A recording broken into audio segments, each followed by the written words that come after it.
At tuwan-tuwa nga yung ating bisita kasi narelax sila dito sa atin. At grabe daw talaga ang init sa Manila.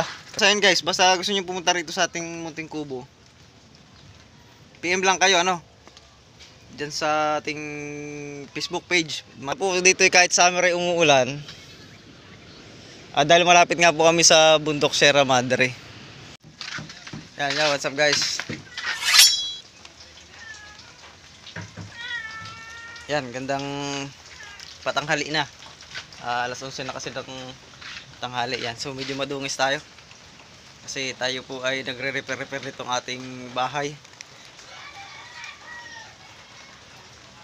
Yan. So yun guys, kaalis lang ng bisita ko rito sa ating munting resort. Yan. Kita nyo malinis na ulit.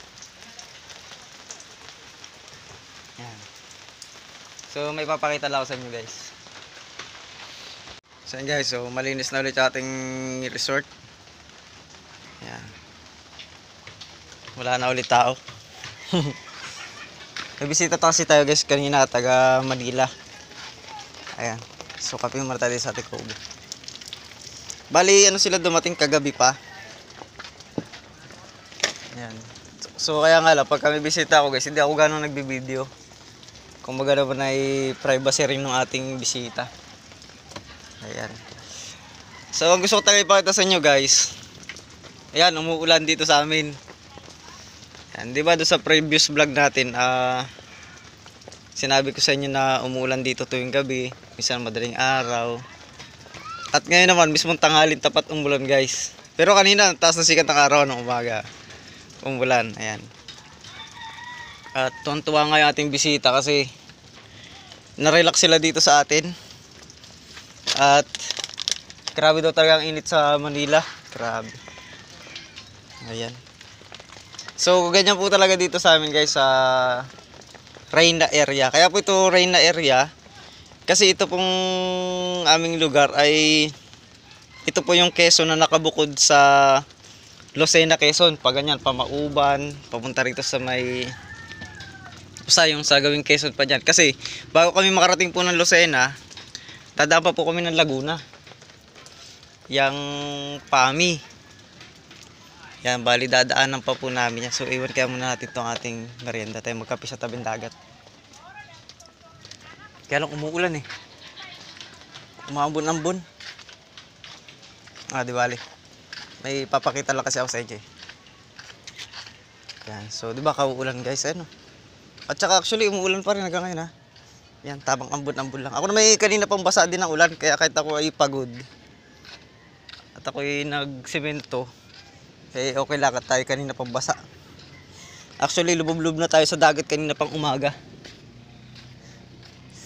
Ayan. So, kaya tayo nagpunta rito guys, may yung kasing kalsada rito na way, para kami ay maidugsong sa, kumbaga may para magdugsong-dugsong na yung buong Quezon. Yang Mauban to Real. Ayan po, wala, hindi natin kita yung bundok. Sayang. Pero dito medyo halata yung Sierra Madre natin dyan. Paikot po kasi yan dyan guys. Yan, may daw po dyan. Ayun lang po yung Mauban, tapat lang namin. Pag binangka namin yung mga 6 hour, mga ganon.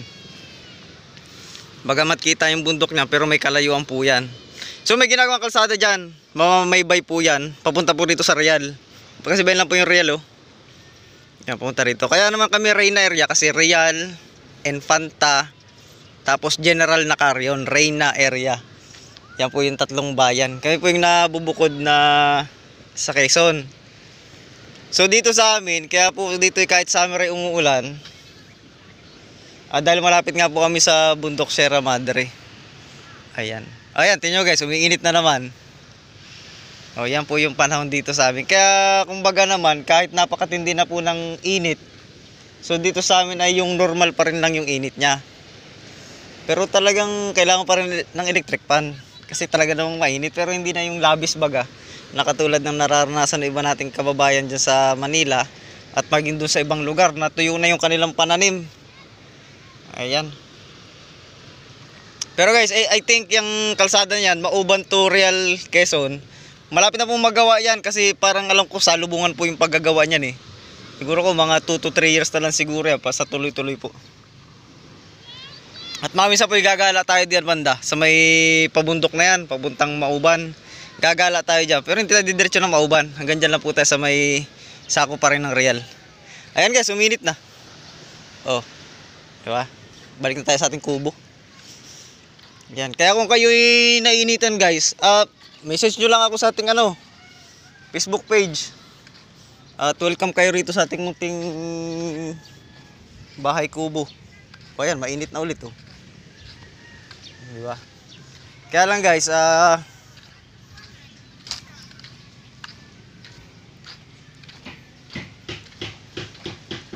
pagka hindi kayo sanay sa sa ulan init, maninibago po yung katawan ninyo. Kumbaga mag-a-adjust po yan. Kasi katulad ko po, halimbawa ay nung pumunta ako nakaraan ng Manila, di ba sobrang init. Nanibago naman po ako doon kasi sobrang init. So nagkasipon po ako noon. Kayo po, galing po kasi sanay po kasi sa matinding init. Pagdating po rito medyo mahalumigmig. Tapos yan, uulan bigla. May posible rin po na manibago yung katawan ninyo. Ayan. Tsaka ang sarap magkape guys. Ayan. Ayun. So kumbaga naman guys, hindi naman sa pinopromote ko itong aking lugar, itong aking pwesto. Kumbaga lang naman ay, kung gusto nyo lang pumunta rito sa amin, di pumunta kayo. Welcome naman po kayo dito sa ating munting bahay kubo. Pero kung gusto nyo po ng mga sosyalan na resort, marami rin po dito sa amin guys. Dito sa Infanta. O kahit dito sa aming barangay, sa Dinahican. Kaya yung iba ay gusto po dito sa Dinahican. At ko na, dito ay sariwa pong isda. Bukod sa sariwa, mura. Ayan. Katulad po nung umalis nating bisita kanina. Atim sila ng sariwang isda. Ayan. Merinda muna, merinda.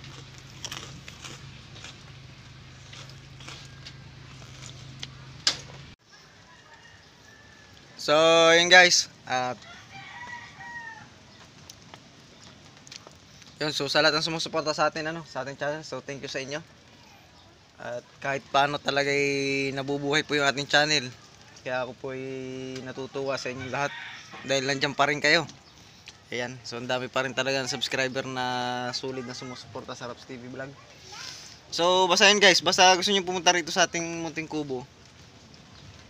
PM lang kayo, Diyan sa ating Facebook page, marireplyan ko kayo doon ng maganda-ganda sa Facebook page. Chat kayo, chat. Guys? Ayan guys, mainit na naman ang panahon. Oh, di ba? Ulan init lang dito sa amin. Kaya kumbaga naman ay presko pa rin. Tsaka syempre, may dagat na malulublubang kayo maliliguan. Ayan, so ako ay baka tumigas yung simento kung hinalo. May hinalo pa ako simento eh. So, paano guys? Thank you for watching.